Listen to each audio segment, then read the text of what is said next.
Baik, assalamualaikum warahmatullahi wabarakatuh. Nah, anak-anak, hari ini kita akan coba konfigurasi mikrotik untuk membuat load balancing menggunakan HMP. Apa sih itu load balancing? Jadi load balancing itu eh, hampir sama dengan kita menggabungkan dua koneksi internet. Jadi nanti kalau salah satunya dia mati, kita masih bisa mendapatkan koneksi dari tempat lain. Bisa juga atau nama lainnya mungkin file over. Jadi kalau satunya file dipindahkan ke tempat yang lain. Oke, ini saya pakai mikrotik sama yang seperti kalian gunakan. Ini saya buat dulu, reset dulu sistem, reset configuration, no default. Ini tunggu sebentar. Baik, kita lanjutkan. Ini setelah direset, saya connect seperti biasa. Nah, ini kalau kita perhatikan interface-nya Ether 123 dan WLAN. Jadi pada skenario kali ini saya akan mencoba mengkonfigurasikan Ether 1 ini sebagai WAN 1. Bisa kasih nama. Ini Ether 1-nya saya kasih nama WAN 1. Tambahan atau ISP lah. ISP 1. Kemudian Ether 3 ini adalah lokal.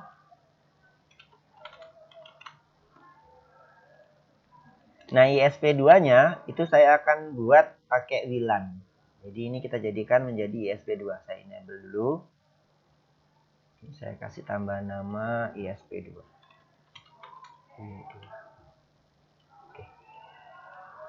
Oke, yang pertama kita konfigurasikan dulu masing-masing ISP-nya.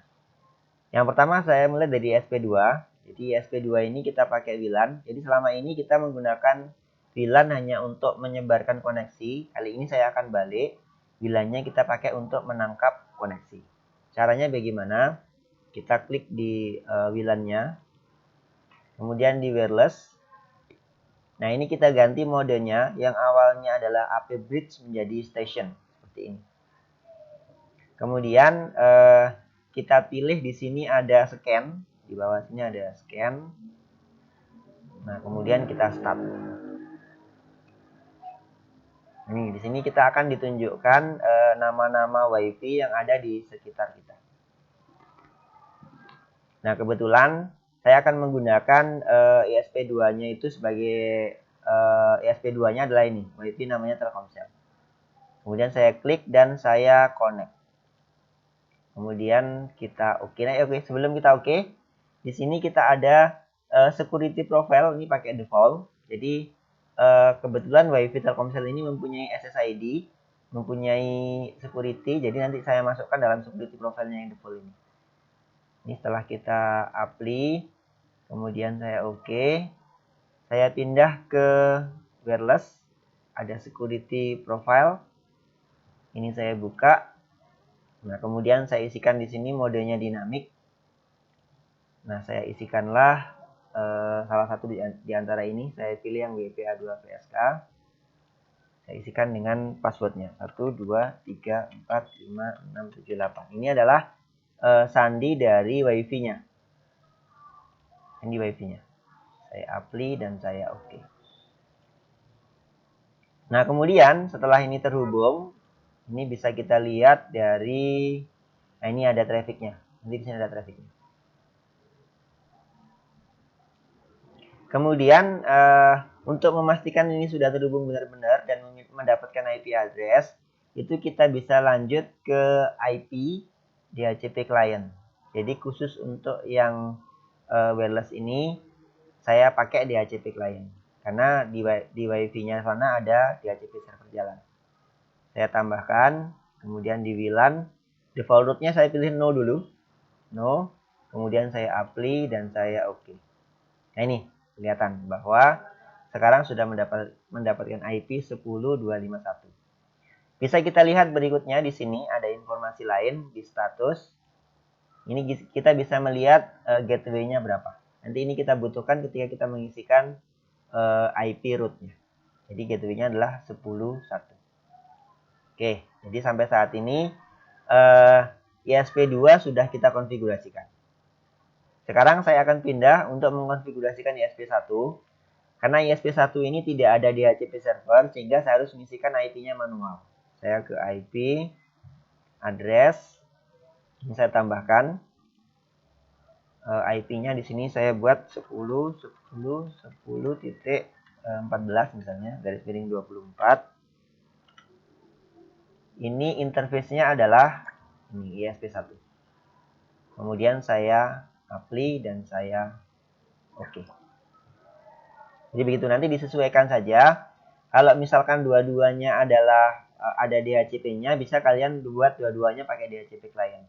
Tapi karena kasus saya di sini untuk ESP1-nya nggak ada DHCP server, maka saya buat manual. Saya akan coba ngeping. Jadi di terminal saya coba ping 10 10 10 1. Nah, udah terhubung. Oke, tadi juga kita ping lagi. Ping 192.168.10.1. Nah, udah terhubung. Jadi di antara keduanya ini, ISP1 dan ISP2 itu sudah terhubung ke gateway-nya. Berikutnya adalah sama seperti biasa, kita akan mengkonfigurasikan firewall-nya.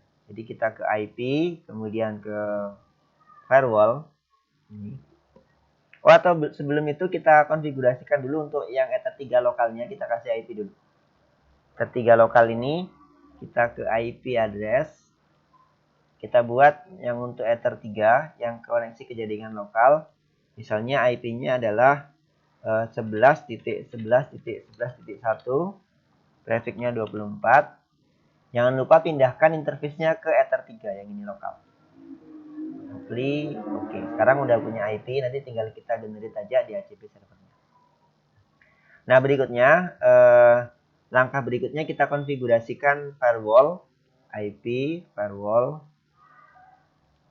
Nah, ini kita buat di NAT. Karena kita punya 2 ISP, jadi kita akan menambahkan 2 kali NAT. Yang pertama, SRC NAT, kemudian out interface-nya. Yang pertama adalah ISP1 yang ini. Kemudian actionnya adalah masquerade. Apply OK. Lagi sekali, kita tambahkan berikutnya adalah ISP2. Ini SRC NAT, out interface-nya adalah ISP2. Ini. Bilan ISP2, actionnya adalah masquerade. Apply OK. Nah, kemudian sama seperti biasa, kita menambahkan DNS dulu karena di sini tadi kita belum membuat DNS. Saya tambahkan di IP DNS. Ini sudah ada. Ini berarti dapat DNS dari 10.1. Jadi kita bisa tambahkan lagi nggak apa-apa. Di sini 8888 kalau memang belum ada. Dan 8844. Ini sekedar memastikan saja. Kemudian kita apply dan kita OK. Nah, berikutnya kita konfigurasikan root-nya. IP root. Mana root-nya? Ini IP root. Kita tambahkan 2 kali root. Jadi yang pertama tadi kita bisa melihat dari sini DHCP client. Ini kita lihat statusnya. Yang 10.1 ini adalah gateway-nya. Jadi saya tambahkan ini adalah ISP2. Nah, ISP pertamanya itu adalah 10.1. Di sini IP address tadi. Yang ini gateway-nya adalah 10.1. Jadi pertama saya tambahkan dulu gateway itu adalah 10.10.10.1. Nah, bedanya di sini. Gateway check-nya ini kita kasih ping. Ini kita hidupkan. Kemudian distance-nya untuk yang ISP1 ini distance-nya kita pakai 1 di sini. Angkanya 1. Ini sudah terisi sendiri. Kemudian kita oke. Mana oke-nya ini? Ini kita apply, kita oke. Ini sudah muncul 10.10.1 itu reachable ke ISP1. Udah. Nah, yang kemudian tambahkan lagi satu gateway-nya.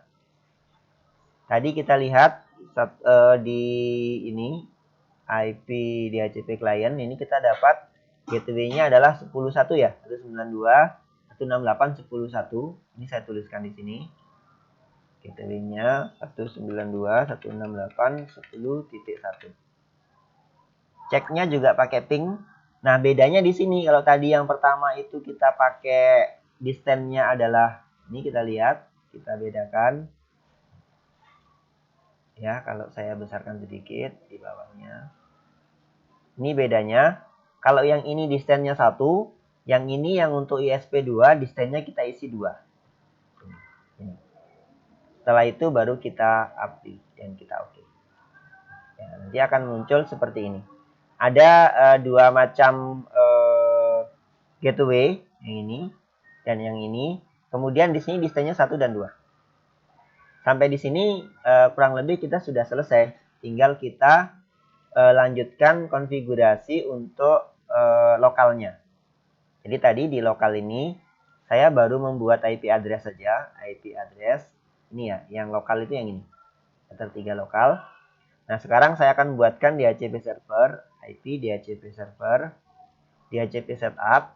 Dan ingat, DHCP setupnya ini arahkan ke Ether 3 lokal. Jangan sampai diarahkan ke yang ini atau yang ini. Karena nanti akan bentrok ke user yang lain gitu. Jadi kalau kalian pakai jaringan bersama-sama, nanti kalau kalian buat DHCP servernya di sini, teman-teman kalian akan dapat IP dari kalian, bukan dari gateway-nya. Jadi pastikan betul interface untuk DHCP servernya ini adalah Ether 3 lokal. Kita next, kita teruskan sampai selesai aja. Oke, sudah selesai. Nah, sekarang seharusnya itu komputer saya sudah dapat internet. Kita akan coba lihat di komputer saya. Sebentar. Ini Network and Sharing Center. Ini di adapter setting. Nah, ini kebetulan saya isikan di sini statik, jadi saya akan lepaskan dulu IP-nya. Properties, ini saya akan ganti menjadi dynamic. Uptime ya.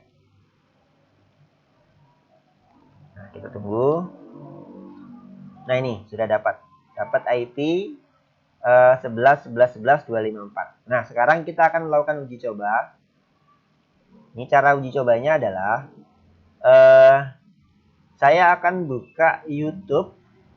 Saya akan buka YouTube di sini. Saya buka YouTube. Saya akan streaming sesuatu. Misalnya ini misalnya badminton atau apa saja boleh. Saya akan buat ini itu setelannya cari yang kualitasnya paling tinggi kalau ada. Inilah. Biar trafficnya kelihatan. Oke, ini streamingnya jalan. Sekarang kita akan pantau trafficnya di mikrotiknya. Ini. Saya lihat di interface. Nah, ini kita bisa lihat. Ini ada traffic di ini. Dari ISP1 ada ini.